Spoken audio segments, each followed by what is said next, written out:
When you constantly tell me that I'm overreacting, or when you try to convince me something that never happened, but I know it did, or when you are engaging with me in a way that gets me riled up, and then once I get riled up, now you're trying to calm down because now that you've seen me get riled up, and now you're trying to calm down and try to make it seem like it's not that big of a deal because you're overreacting. But I say, you literally just gaslit me. What?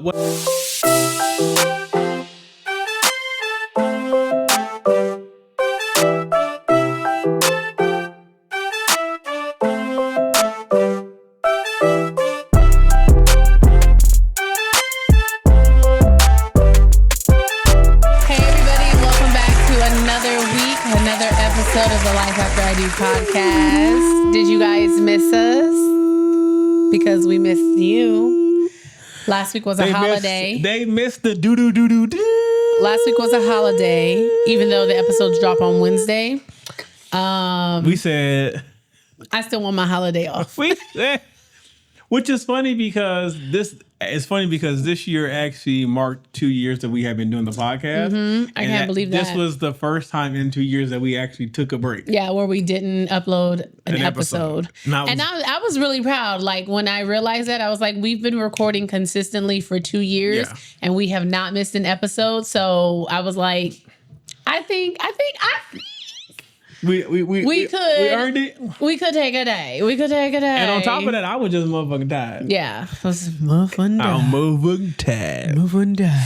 But I guess that's also the perks of like batch doing some things, like and not uploading everything because like we still kept you guys like engaged and stuff on social media. You just didn't get a full episut. Yeah, the clips and stuff. But people, we do record these episodes once a week. Yeah. Once a week. These are not batch. Yeah. I was gonna say like the clips and stuff, we have loads of those. But as far as like the episodes and stuff, once a week. You guys get them as close to real time as possible. And the thing about the clips is if you only watch the clips, you ain't seen the episode. So clearly, DeMille, that's why it's called a clip. So who's gonna teach the children? Not you, because I saw you. Who's gonna teach the children? Don't come for me. Look here. Who's gonna teach the children? Your husband. How was your week, Booskies? My week was good. Too good. Okay. Tell him about it.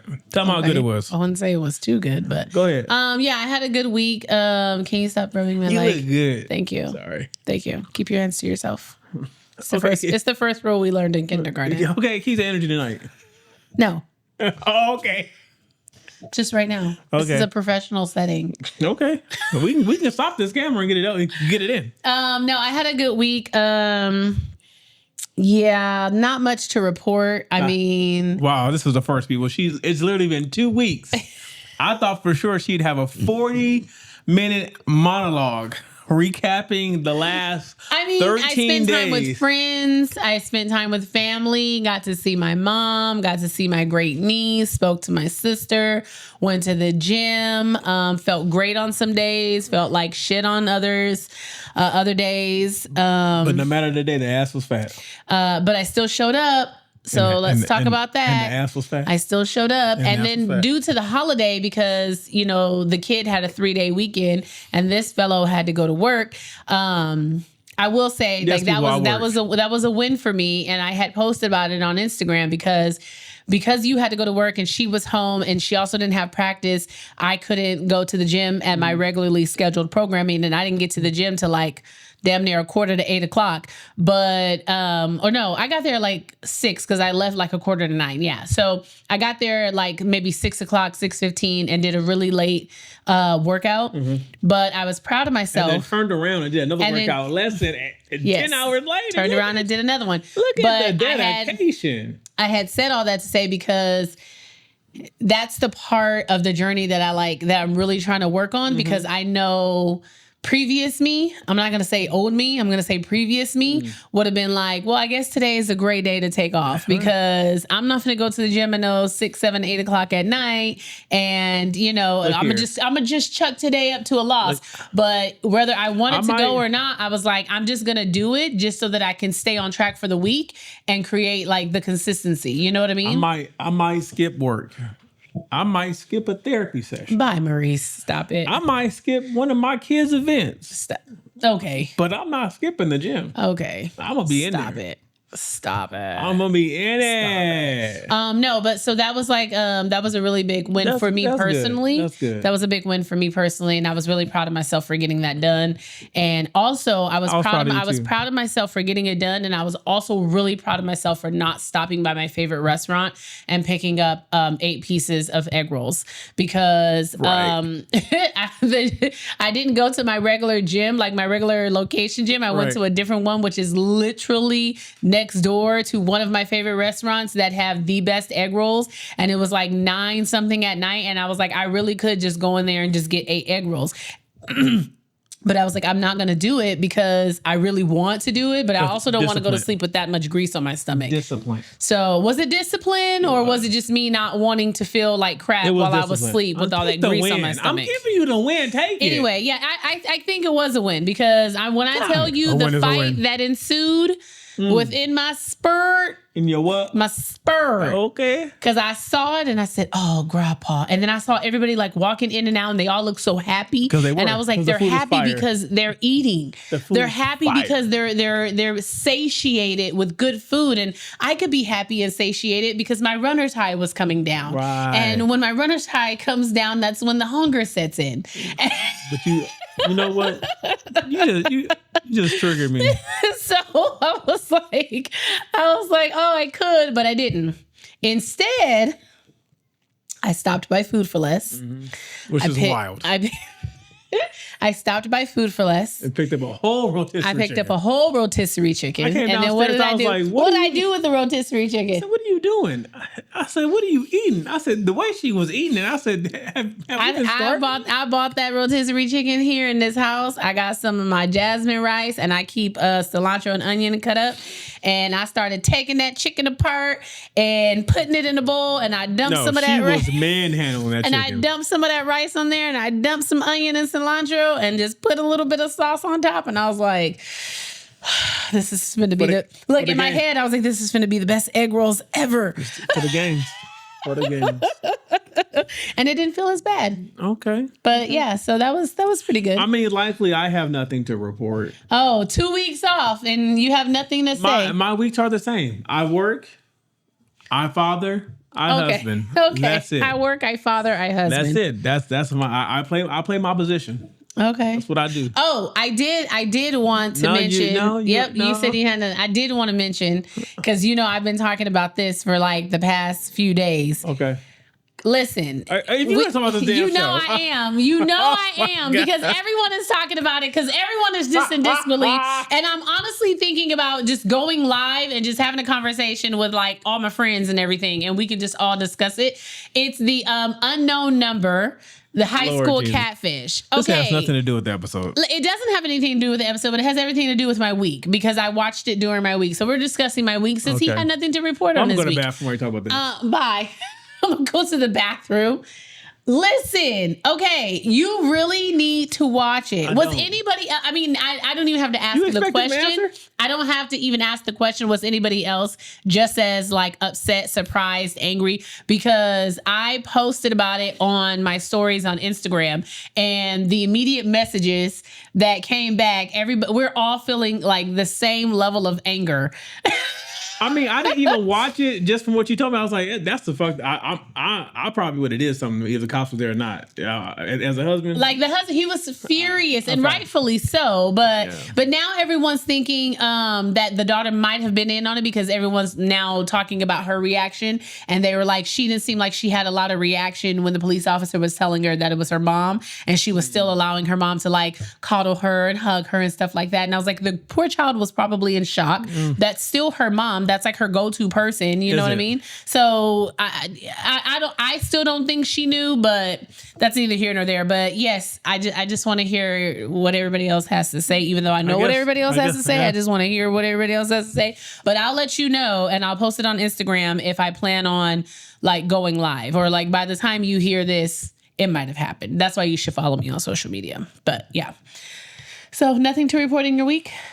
Nothing to report. Okay. Well, similar to along the lines of the documentary Unknown Number, a lot of people like to say that what she did was very toxic behavior, which kind of takes me into today's topic. Oh, are we talking about toxic people today? Listen, I feel like hold on. Let me get this out the way now. Is this one of those episodes where you finna tell me about myself for 45 minutes? No, I've never had an episode like that. We've had multiple. No, we haven't. Yeah. I feel like if you feel attacked, that's a you thing, not a me thing. But whatever. I don't feel attacked. I know you just said you. I don't have to feel it. I know what my wife. Listen, I know when my wife is coming for me, and that I feel like that has more to do with you and how you think about yourself than I do. All right. So if you want to say that's toxic, so we're talking about toxic people or toxic relationships. Here's the thing. Because I just feel like as a survivor of a toxic relationship. Please don't. I don't want to be violent today. See, as a survivor, I think I have some unique points of view. Because dealing with a toxic person who is in rehab, partial recovery. Oh my gosh! No, I don't know. But please elaborate. These people don't know. They don't know. They don't know the real me. They don't know the real you. They don't know pre-COVID Nisha G. Pre-COVID. Please do tell. They don't know. When Nisha G was out there in them streets and she was a manager, there's a whole different Nisha G, boy. Shut up. She thought she was managing everybody. I still do. No, you don't. Yes, I do. Yes, I do. So I have some experience with some toxic people. Really? Mm-hmm. Okay. If that's how you feel, your feelings are valid. I can't argue with that. So sorry, that's your experience, sir. I did have something to say. I just remember this. Okay. Football is back and my Eagles are off to a 1-0 start. A winning O start? A 1-0 start. Oh. It was ugly, but we won. You pulled through. And you were so terrified of losing to the Cowboys. The Cowgirls. You said it right. The Cowgirls. And like I say, every year, I will support my team no matter what. If we go 2-16 or 2-14, I'm still happy. As long as we beat them damn Cowboys. As long as you don't lose to the Cowboys. We can lose to everybody else. Just not the Cowboys. Just not them damn Cowboys. Okay, so how many times are they going to play the Cowboys? Twice a year. Okay, so we've already played them once. Beat them. And so when do we play them again? And week 12 in Arlington. Okay. In the house that Jerry built. Okay, so as long as we beat them, in week 12, then that's a successful season for you. We can lose every game between now and week 12. We can lose week 2 through 11. We can take an L. That's terrible. As long as we get a W in week 12. That's terrible. That's how I feel. But, now, granted, I want the W every week. Right. However, as long as the L doesn't come from the Cowboys, that's it. We can lose to the Jacksonville Jaguars. I don't care. Oh, I don't even know who that is. As long as it ain't the Dallas Cowboys. Cow sluts. So disrespectful. Anywho. So that's my week. It's all great. Okay, so back to what we were discussing. My bad, y'all. She threw me off track because she looking good, and y'all can't. This her leg is out and it's distracting me. Oh my gosh! And I just wanted to grab it. I feel like I hear toxic a lot. It's used so much. Like any type of discomfort, unhappiness, disagreement, misunderstanding. It's like he's toxic, she's toxic. Like what is it? What are we talking about? People who are legitimately like manipulative or something like that? Or are we talking about people who you just don't necessarily vibe with, or whose personalities you don't get along with, or who's not like supporting you in the way, in the capacity that you need to be supported in? We can't just call them the toxic. Modern definition of a toxic person is someone whose consistent patterns of behaviors are emotionally, mentally, or somewhat physically damaging to their partner. Okay. This includes manipulation, control, dishonesty, belittling, lack of accountability, that's a big one, and emotional unavailability. Okay, so I can hear that and I can receive that. Receive it. Don't hear it. Receive it. Because we need to talk about these. We need to talk about the points in here that you do. Demel. We need to talk about the stuff in here that you do. How you belittle me all the time. Demel. Let's talk about it. Let's get into it. Demel. Talk about your woman with my one rep max. Let's talk about it. How you belittle me. Because you came for me. We've had the discussion multiple times. This happens all the time. My husband and I rag on each other like it's a love language at this point.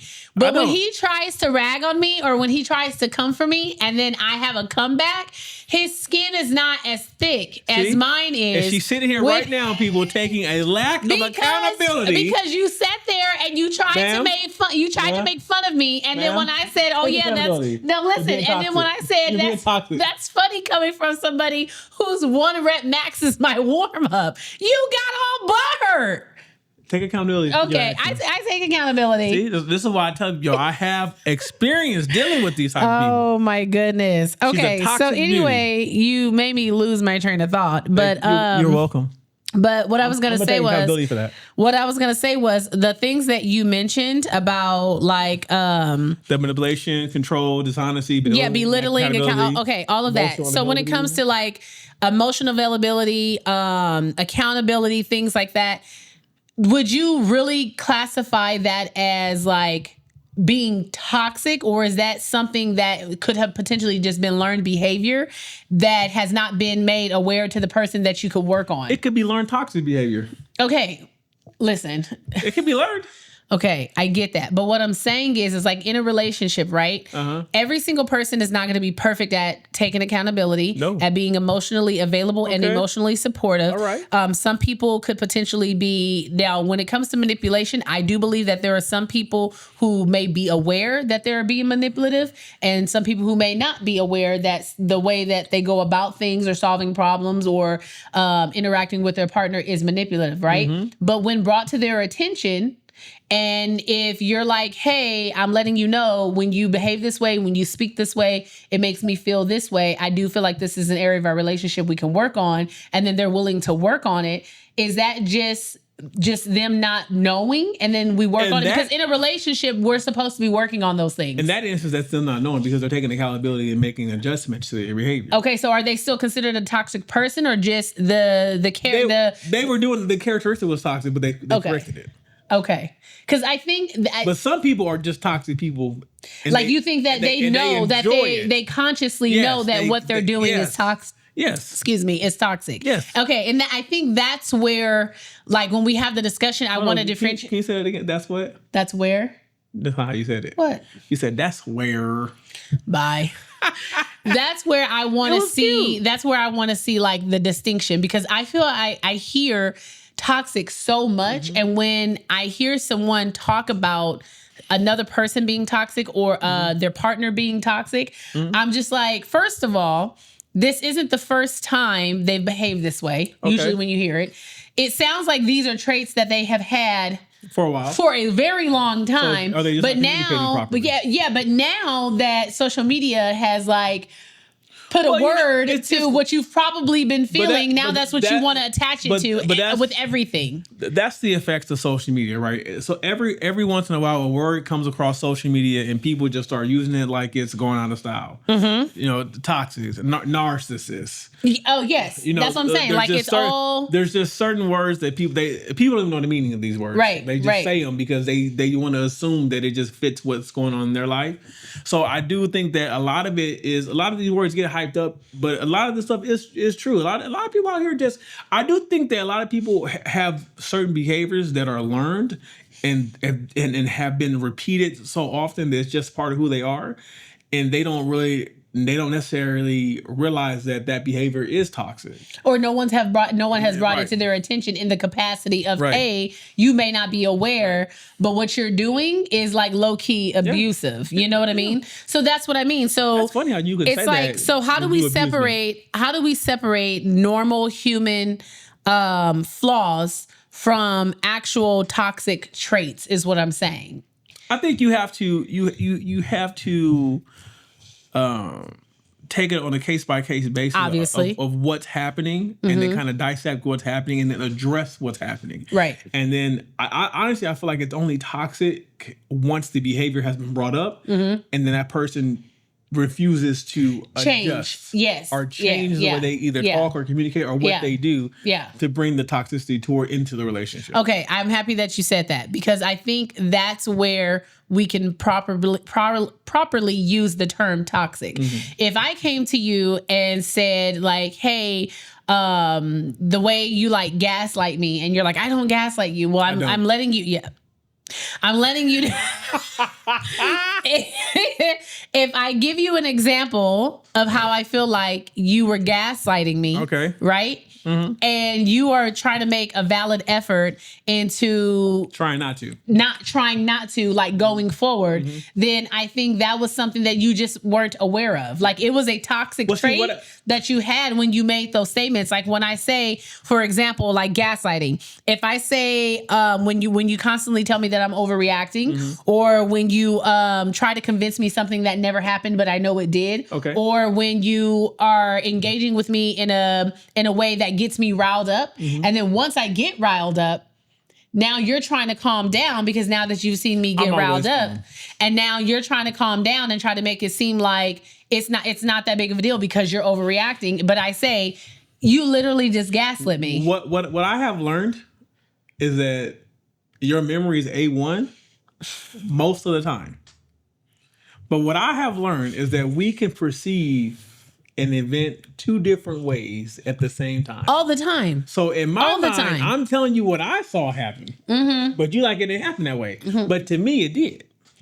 Okay, but in any case, when I bring it to your attention... So you be gaslighting me. Boy, don't nobody gaslight you. Stop it. See? Because you like how I just literally said the same thing, and then you turned around and said the same exact thing back to me. Anyway... If I bring something like that to your attention and you make a valid effort in being more conscious or being more, what's the word I'm looking for? Intentional. Okay. About not trying to make me feel that way, I think that's different. Have I been intentional? In some things, but in a lot of things, you still forget your trainings that you've learned in therapy, and you're still a work in progress. We all are. And that's why I say we need to separate the toxicness from the flaws, because we are all flawed, and that's where this whole thing came from. How do we separate people who are flawed, because we are all flawed, from some more than others. Toxic, exactly, from actual toxic behavior. What? Don't look at me when you. Oh my gosh, I didn't look at you. I'm looking at you because I'm having a conversation with you. You look good too. Thank you.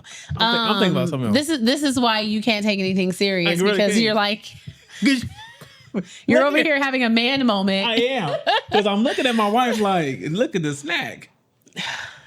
I'm trying to eat. Anyway, so like I said, if you're conscious and intentional about trying to correct how like a behavior that I'm telling you could potentially be detrimental to like our communication or our interaction or our relationship, I feel like that's different. Like that's a character flaw that you potentially had that you may not have been aware of, but because you are trying to become the better version of yourself, and I'm the person who has to interact with you, you are taking the accountability of saying, like, even if I didn't agree with how she is saying the whole situation happened, it would still help me to help her, to help our relationship, to take a look at it, even if it's from her perspective. And honestly, in my opinion, I've just take accountability for everything. Okay. I've learned that it's better for us if I'm gonna acknowledge what you say. I'm gonna acknowledge your feelings. I'm gonna hear you out. Right? And I'm gonna say, sometimes I'll say my 2 cents, sometimes I won't. But I'll be like, okay.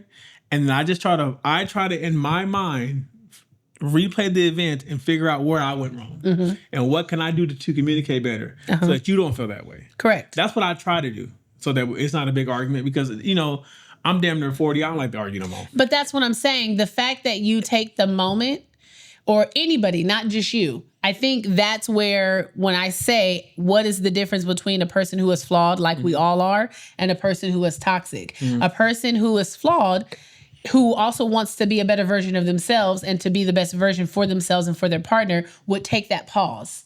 They would take that pause, and even if they don't necessarily agree with it, it would still be beneficial for them to like look inward and be like, okay, well, I don't want, just like how you wouldn't want to be perceived at work as like, if you say for instance you're going up for a promotion, you want to be perceived at work as somebody who couldn't perform the duties of the job that you're trying to go for, right?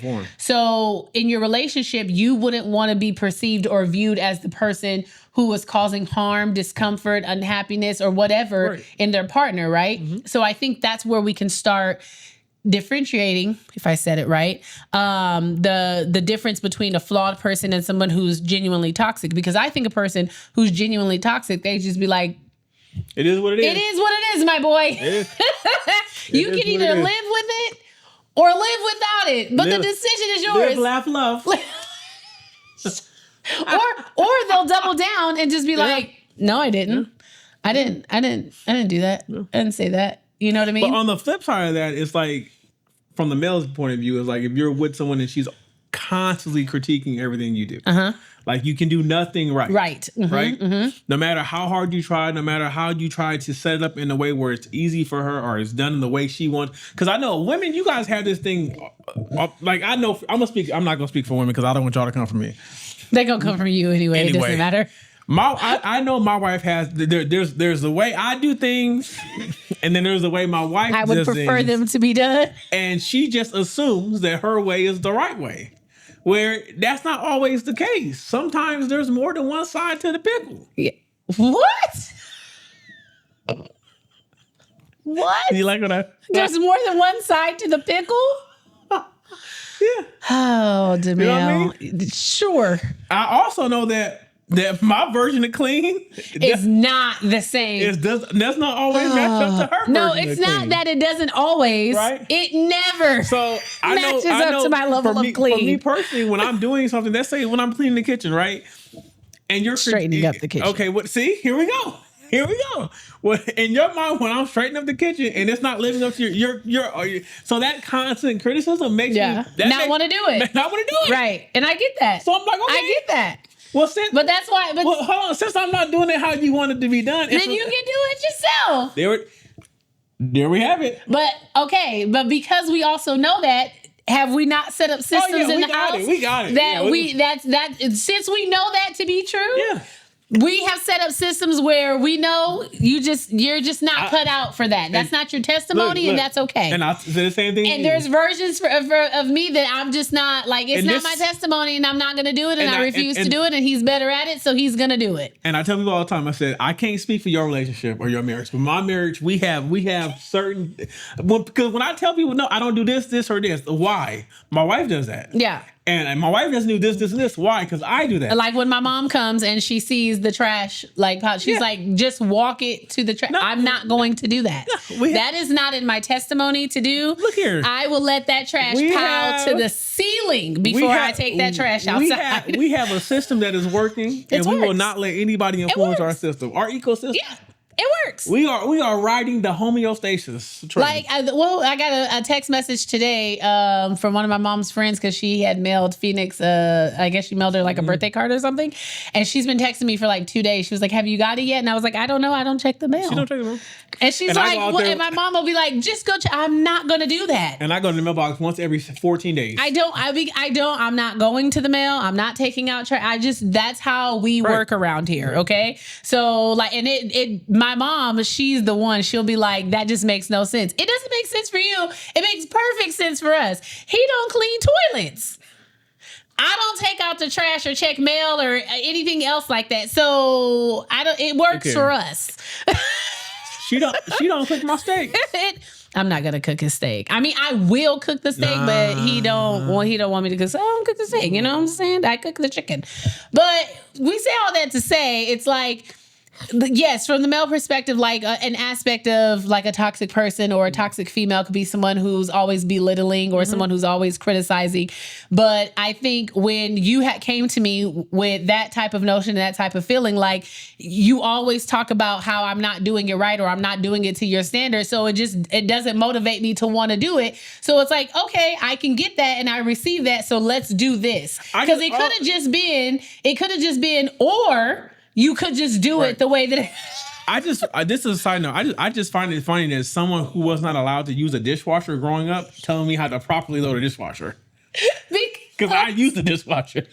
And it's, oh my gosh. Which is wild. Listen, he put those dishes in the side story. No. He cleaned the kitchen one day and I was like, okay, like, where's it? He was like, I loaded the dishes in the dishwasher. I opened that dishwasher and I was like, none of these dishes will get washed. You literally just threw shit in the dishwasher. No, I don't understand. They're perfect. I said, babe, you have to put the plastics on the top rack. The glass and stuff can go on the bottom rack because otherwise the lids and the plastic bowls will melt. Because he's like, well, then you can just do it yourself. Yeah. I was like, but there's a way these are supposed to be done. But yes, I couldn't use a dishwasher when I was younger. But as an adult, it's like I'm using dishwasher, vacuum cleaners, all of the things. All of the things. So yeah, but I can totally understand that. But that goes back to like what I said.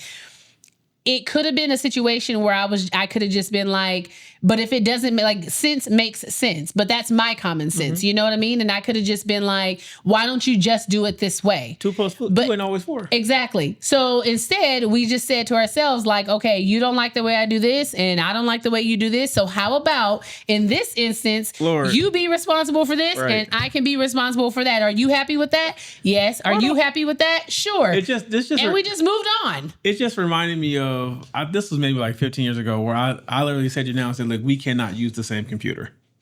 Oh, yeah. Because he doesn't like my organization system. Because the way you save stuff will drive me crazy. I don't understand. Everything needs to be filed. It's not filed. Yeah, I file it. No, you don't. Yes, I do. And sometimes I just do sub-files. Like I do little files inside of like big anyway, continuing on. I mean, another, talking point or a sign, is when, people try to weaponize affection.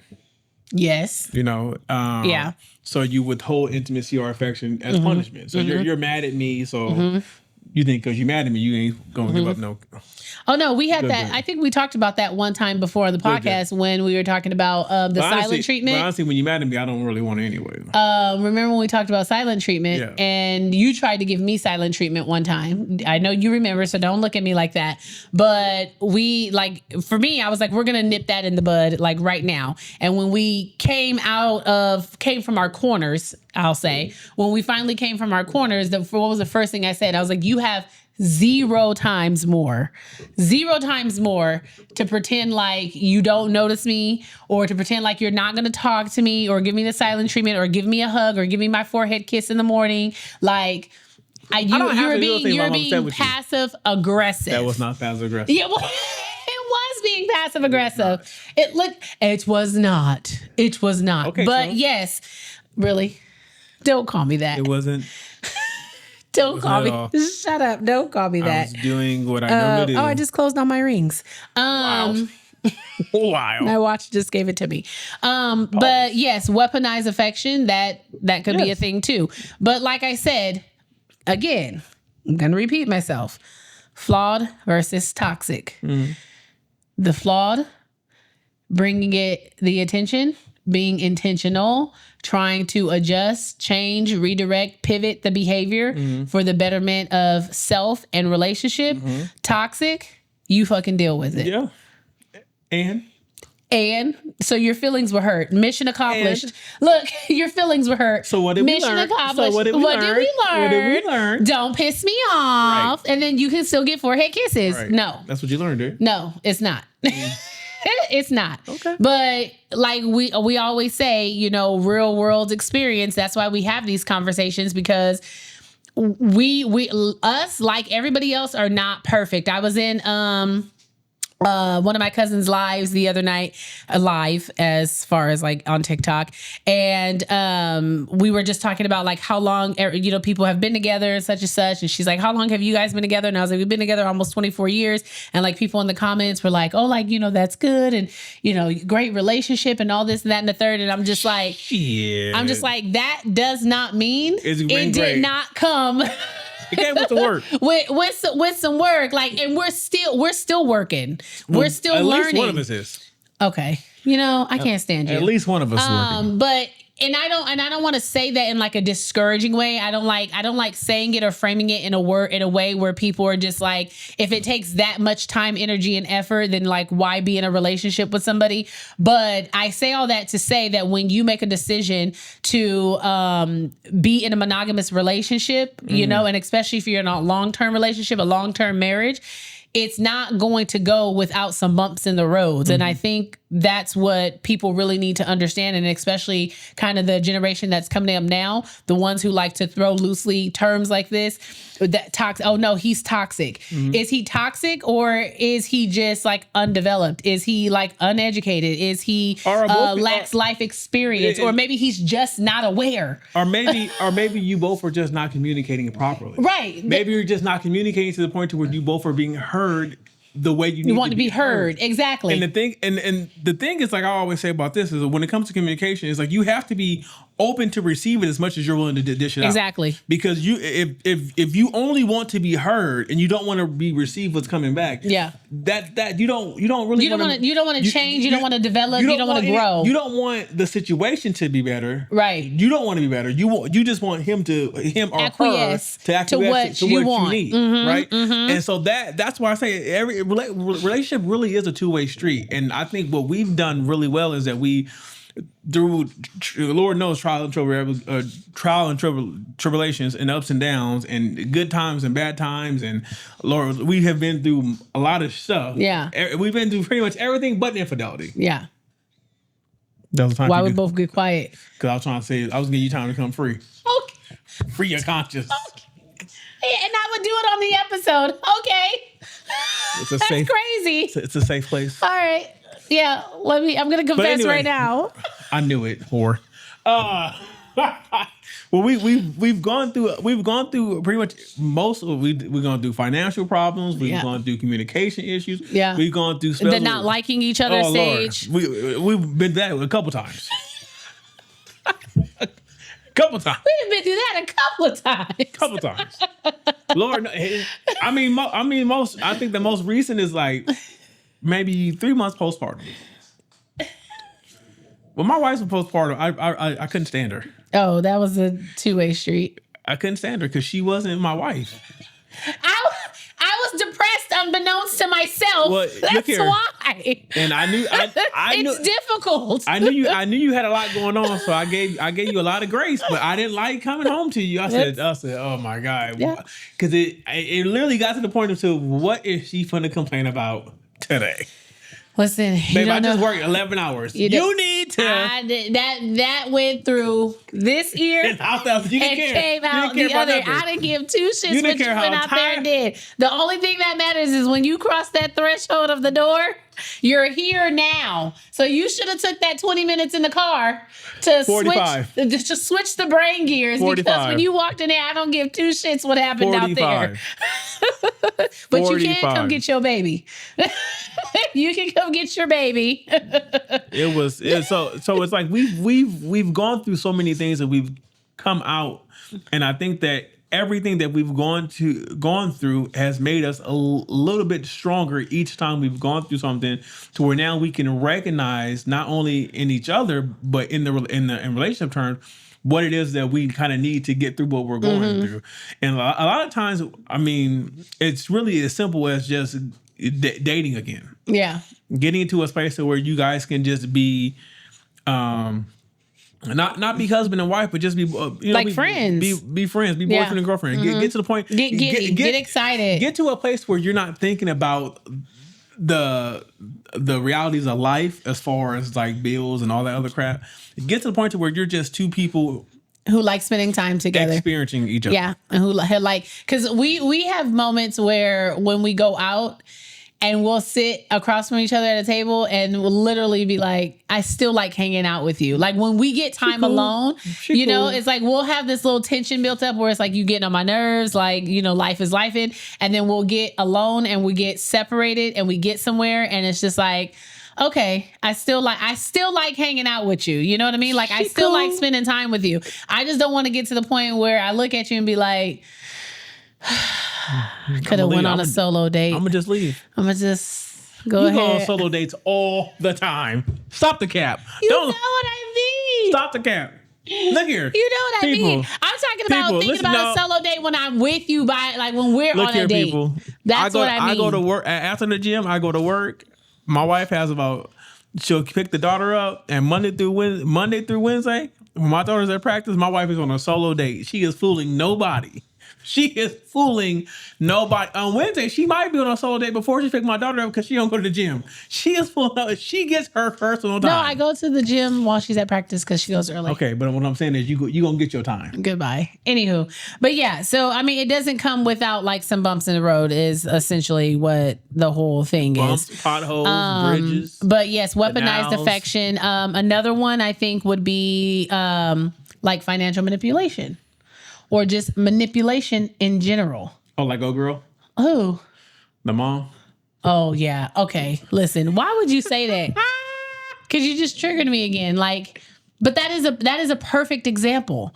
That's a perfect example of manipulation. He's talking about, I guess her name was Kendra Lakari from Unknown Number, a high school catfish. That is a classic manipulation because she basically was bullying her own child digitally and putting herself in such a hero, situation because she would send her these text messages, beating her down all day. Then the girl would come running to her looking for affection, looking for comfort, looking for support, looking for, a shoulder to cry on and get some relief. But she was also the one that was causing harm. And the relief at the same time. That is... Ooh, look at that power trip. Now that's toxic. Now, I think that's a perfect example because how do we distinguish a flawed person between a toxic person? But do you see yourself in that? You know what? I really don't want to reach over and hit you, but I will. Stop doing that. I'm just asking you the tough question. But listen, how do we distinguish that is she a flawed person or is she a toxic person? She was literally creating chaos. Yes. To be the savior. Yes. She's toxic. That's toxic. And I say it's toxic because when you listen to her trying to give a reason to why she did it, she couldn't. There wasn't like a real reason. Her reason was someone else started it. She picked it up in the pursuit of trying to find out who originally started it. That don't even make sense. Don't make sense, boo. That don't even make sense. Not at all. So that's an example of toxic. All right. Thank you for bringing that up because welcome. That was good. That's what I do. That's what I'm here for. That's what I'm here for. I can't. I'm here to help you. You're here to help me? Yep. I'm as the comments say, I'm just a back commentary. Sure, you're right. Okay. All right. Anywho. But on the flip side of financial manipulation, it's also financial exploitation. Meaning, are you expecting someone to cover all your expenses because of whatever reason you can think of? I think that's toxic. You think that's toxic? Explain why it's toxic. Tell me why it's toxic. You just to expect it? Toxic. Expect it without reasoning and expecting it without discussion or anything like that. I could see how that could be toxic. Right. Like if you, for instance, if you're a well-off man and I'm a young woman and I start dating you, so you're telling me it's toxic for me to automatically assume that you are now going to cover all my expenses without us even having a conversation or without us making a ground to say hey, look, I don't owe you anything. You wouldn't owe me anything. But if we had made a discussion, or if we had a discussion. No, it's different. We had a situation. We had where it's like, hey, I'm willing to cover your rent. I cover your expenses because we got a situation. And we've had a discussion. We have an agreement right now. But mostly a situation. It could change, but it's mostly a situation. What's the situation? I'm not a situation. You make it. The child is the situation.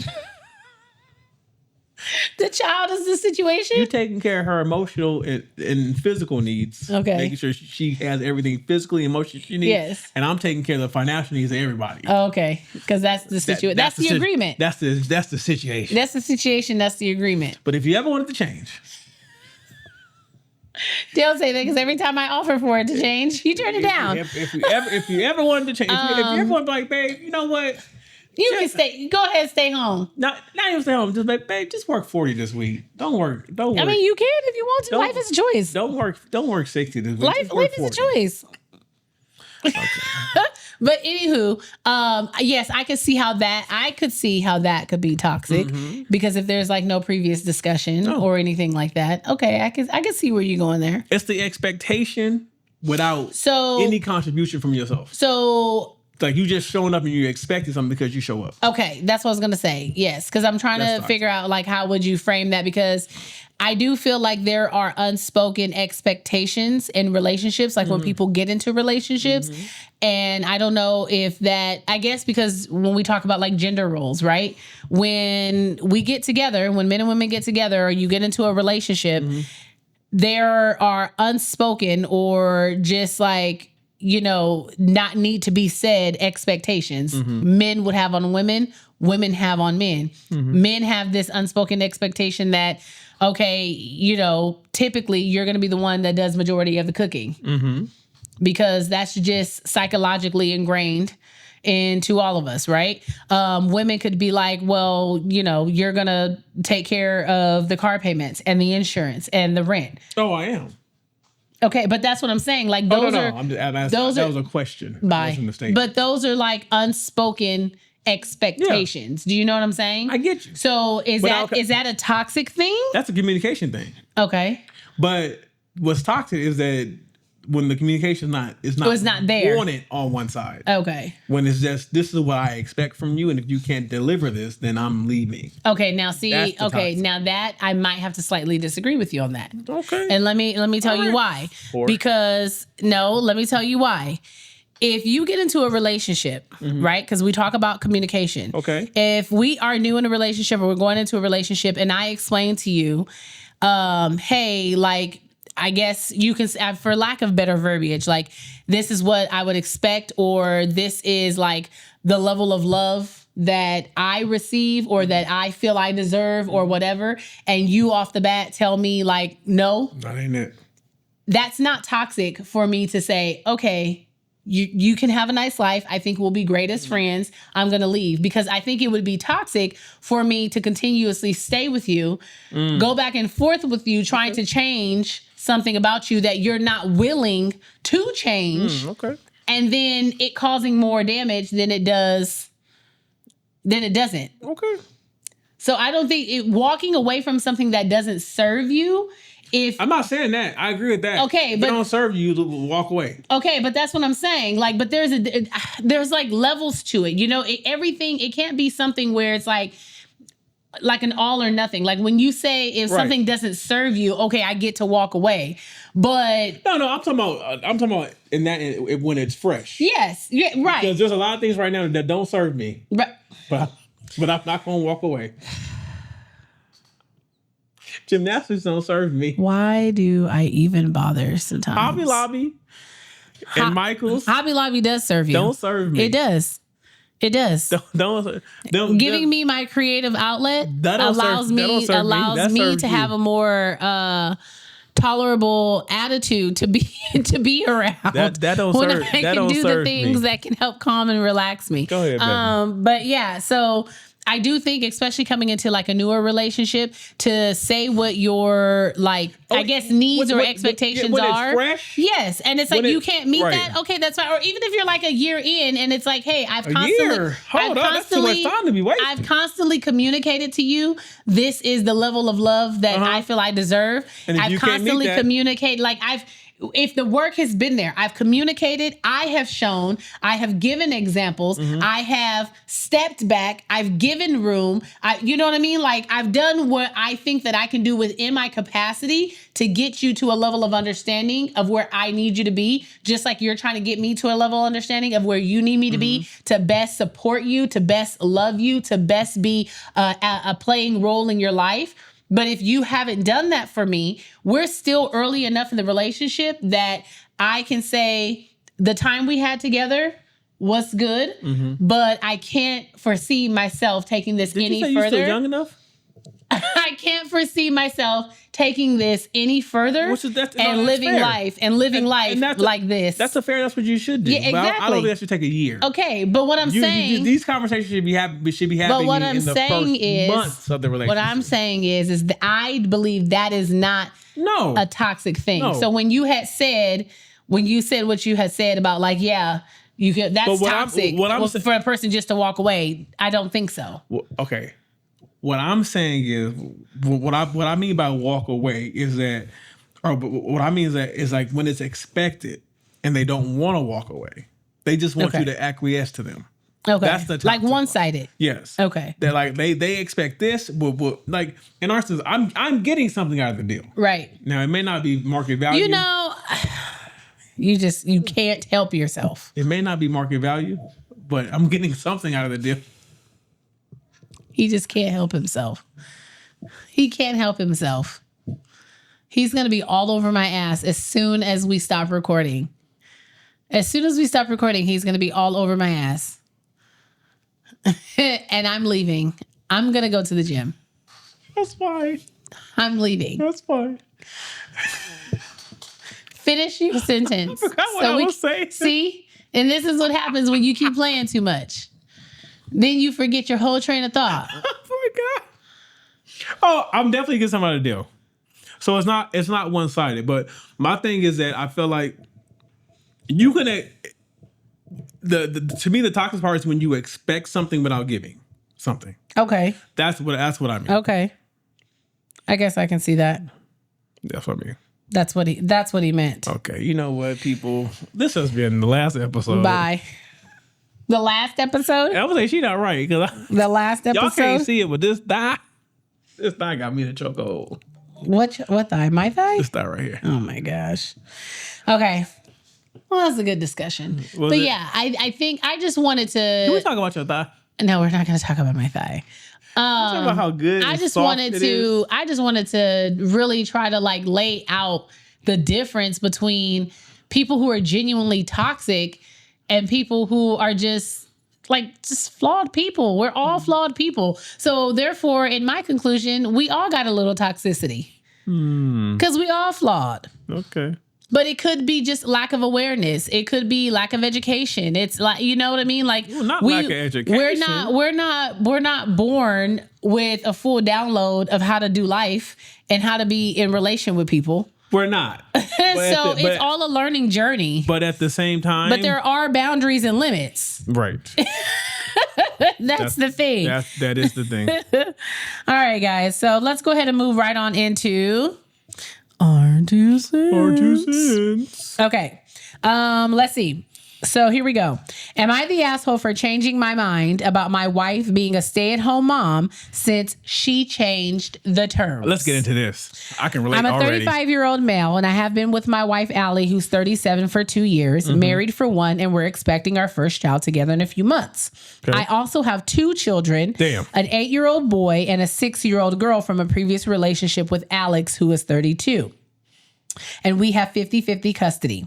However, Alex travels a lot for work, so we have the kids more than most of the time. So, the kids are basically in his care. Yeah. So that they get child support from Alex. So he receives the child support. He doesn't pay it. He receives it. Before he and Allie got married, he had spoke to Allie extensively about what they wanted and what she wanted. And she was adamant about being a stay-at-home mom. I was upfront with her that I was fine with that. We'd be able to afford it, but she would need to be a stay-at-home mom for all of the kids to be able to make it work. And she agreed happily. So as you can probably predict, she set me down the other day and told me that she wants at minimum her first year as a stay-at-home mom to only be with the baby that they share. She said that after that, she could help out more with the other kids, but wants to protect her first-time motherhood and said it's her number one boundary. I told her that would no longer work. Then I couldn't support the family of 5 on just my salary without help with all the kids. She said that I needed to figure it out and to respect her boundaries, but this simply won't be possible. We have family to help for sure, but she's saying she doesn't want to be responsible for the older kids at all for the first year. Also, we want at least one more child, and now I'm worried she'll try to extend the year by having another baby. She's incredibly hurt and angry, but I don't think it would be even possible to respect her boundaries. So would I be the asshole for reneging on my promise to let her be a stay-at-home mom? I don't know about this. But you get what she's saying, right? I get what she's saying. I get both sides. I totally get both sides. Both sides. But that wasn't but if you go back to whatever the original agreement was, the agreement was she came to him and said, I want to be a stay-at-home mom. And he said, you can be a stay-at-home mom. I can make that happen. But you're a stay-at-home mom, you're a stay-at-home mom to all the kids. Because right now, she's already partially helping raise the older kids. But I want to know what, because in my mind, 8 and 6 don't really need much. I mean, you have an 8-year-old. But what I'm saying is they're not going to need 24-hour watching care. They're not going to be 24-hour watching care. They're not going to be as hands-on as a newborn. But so I'm thinking how much energy and time do you have to put? And I'm pretty sure the 8 can help with the 6. Yes. However, there's still 6 and 8, and then having a newborn in the house. Yeah. So that would be the newborn's a problem. The newborn is the problem. Because just imagine if we just had a newborn, she's 8, and then we also have my great niece who's 4. What happens? Okay, so somebody leaving. Okay, me. But that's what I'm saying. Leaving. I would be here, and yes, she's 8. She knows how to make food. She can basically take care of herself. But then there's a 4-year-old or a 6-year-old also in the house who still needs tending to, watching. You know what I'm saying? So I do get it. However, was an agreement. You have been married for almost 2 years. You married someone who had children. Yep. You have been taking care of these children more than 50% of the time because they must be the mother, with you. Right, the mother pays you and your husband child support, correct? Yeah. So that means you're probably doing school drop off, you're probably doing school pickup. You're already in mother mode. And he said that they have family members that can and will help. But her thing is she don't want to take care of his other 2 kids. Period. Yeah. So she's saying she don't even want them in the house. Because if they're in the house, I still got to take care of him. Oh, no, baby. He got to go to work. Their other parent, the mother, she travels too much, and that's why she's willing to pay him. I didn't even think about that, babe. She's willing to say they got to be somewhere else. She said that she doesn't want to take care of them at all. Hold up. So do you see why he is saying what he's saying? Because like he said, that wouldn't financially be possible because you want to stay home. So I'm going to have to cover the entire household plus a newborn. Plus daycare. Then we got to get somebody to pick them up, drop them off. They got to be somewhere during the day. And then you want me, after having to provide for the whole house financially, so there's no telling what his work schedule looks like. Then what am I supposed to do with my other kids? Do you expect me to ignore them or do you expect me to just take care of them when I get home from work? She expects you to take care of them when you get home from work because she wants, but on the flip side, I get where she's saying she wants the experience of being with her baby. But here's the problem. There's so many problems with this, right? Even if he acquiesces to what she wants, when he comes home and only caters to his 2 oldest children, then she's gonna feel some type of way that he's not helping with the newborn. And now that what that goes back to? That goes back to people who have preferences who don't date people with children. Yeah. It makes sense. And that's exactly why. It makes sense. That's exactly why. Because you have to understand that when you start dating a person who has kids, they had a whole previous life. He had a whole previous wife before you, babe. I say that, and I always say this. I have I think 2 or 3 friends that married women with children. And I say, you are a great man. Well, because because that woman comes with her children, right? And if you're not willing to accept them as if they are your children, that man comes with his children. Yeah, if you're not willing to change the mindset and be like, "Oh, I have a child now," and you're willing to like change your schedule, like be there for their schedule. If you're not willing to fully submerge yourself into being in that child's life because you chose to be with their parent, and especially if you married their parent. But on the flip side, what is he supposed to do? Baby, you can't stay home. Another part of this is I also feel like the kids might also start feeling left out. Maurice, you go from dad remarried. I've been practically living with dad for both years of his marriage, or the 1 year of his marriage. She's been nice to us. She's been the perfect stepmom. Now all of a sudden she gives birth to dad and her child, and now all of a sudden we're chopped liver. We Cinderella. Yeah, we're chopped liver. We just don't matter as much. We wearing rags and cleaning floors.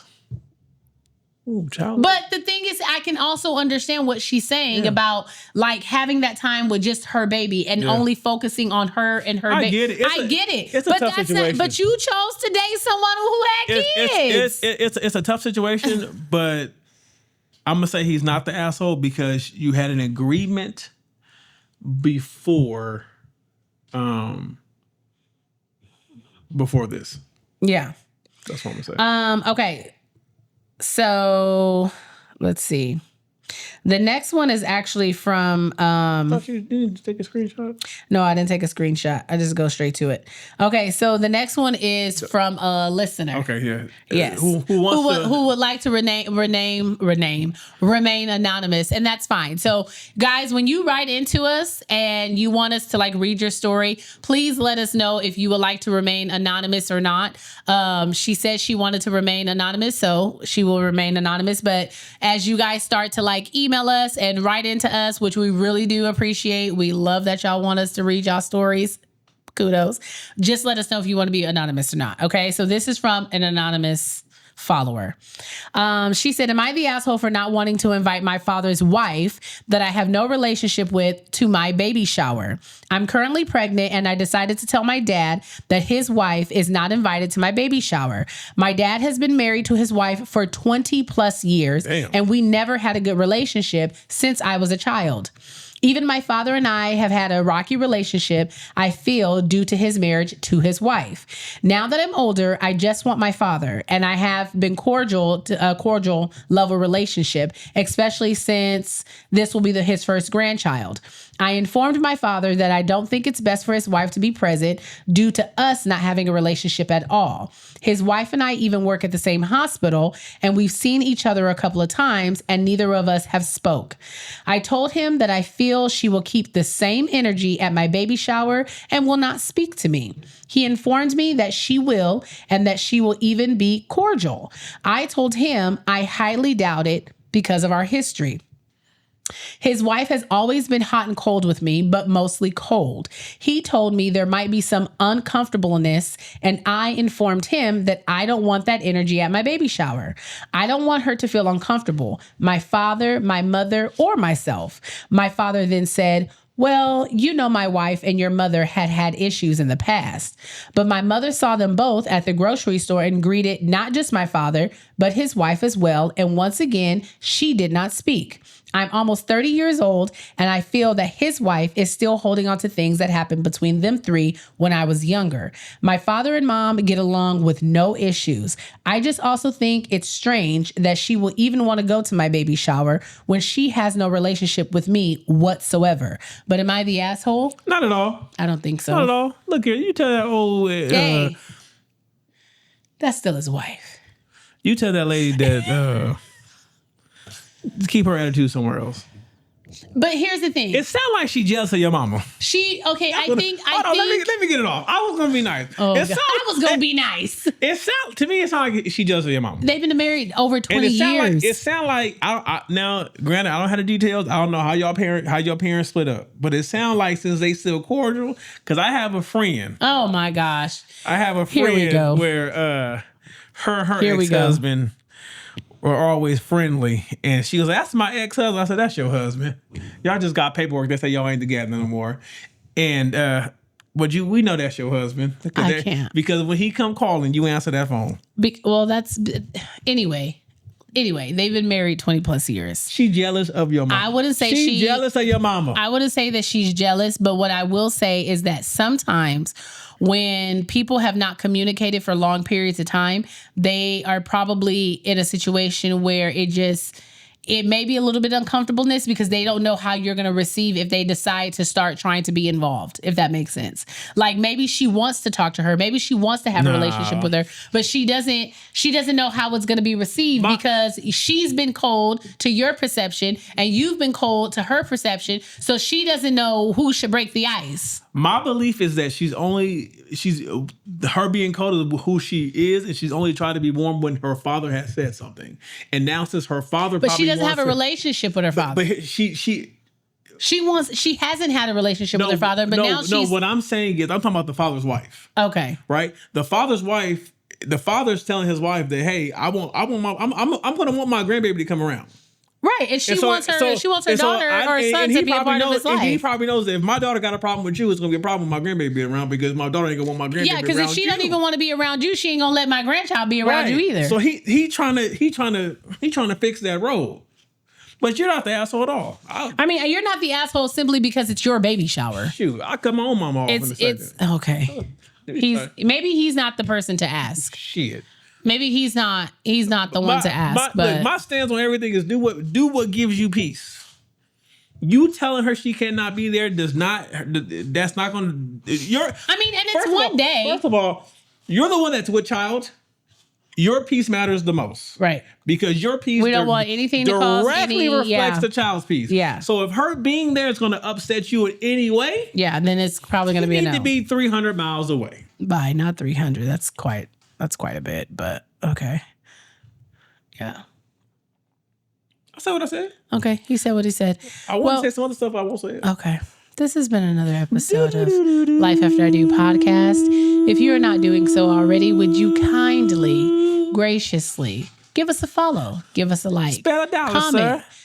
Sir. Shut up. You can spare $1 if you want. I'll drop my Apple Pay and my any change, sir. If you would like to get my Starbucks coffee, sure. Any change, sir.